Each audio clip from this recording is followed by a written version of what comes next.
Hello বন্ধুরা, বৈঠকি ভোজনে আপনাদের সবাইকে স্বাগত।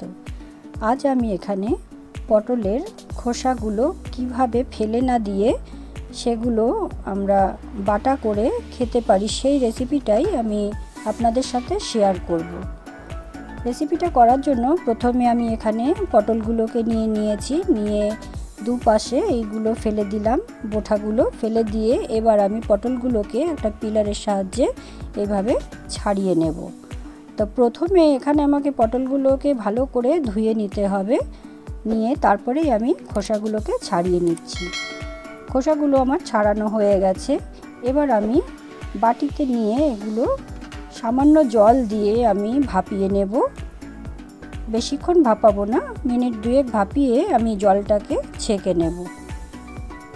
ভাপানো হয়ে গেছে। এখানে আমি মিক্সারের বাটির মধ্যে নিয়ে নিলাম খোসাগুলো, আর এরপর এর মধ্যে দিয়ে দিচ্ছি আমি শুকনো লঙ্কা আর কয়েক কোয়া রসুন নিয়েছি, আর নিয়ে নিচ্ছি এখানে দুটো কাঁচা লঙ্কা।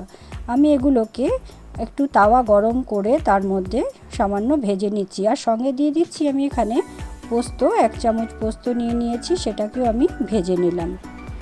নিয়ে আমি এগুলোকেও দিয়ে দিচ্ছি মিক্সির জারের মধ্যে।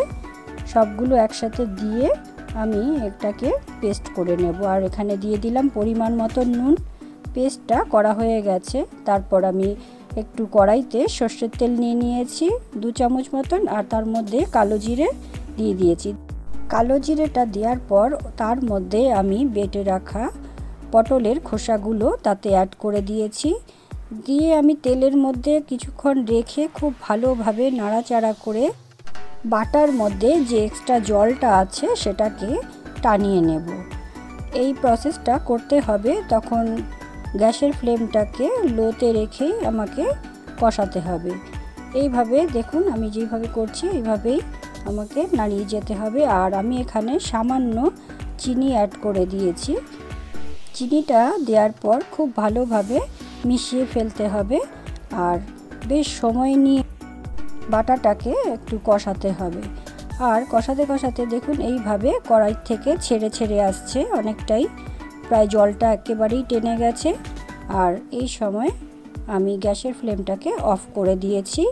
বাটাটা প্রায় হয়ে গেছে, মিশে গেছে খুব ভালোভাবে। দেখুন আমি বাটিতে তুলে নিচ্ছি, আমার বাটাটা কমপ্লিট হয়ে গেছে। আপনারাও এভাবে একবার বাড়িতে ট্রাই করে দেখুন কেমন হয়েছে বাটাটা। কমেন্ট করে অবশ্যই জানাবেন। আর ভালো যদি লেগে থাকে তাহলে একটা লাইক, শেয়ার আর সাবস্ক্রাইব করতে ভুলবেন না। ধন্যবাদ।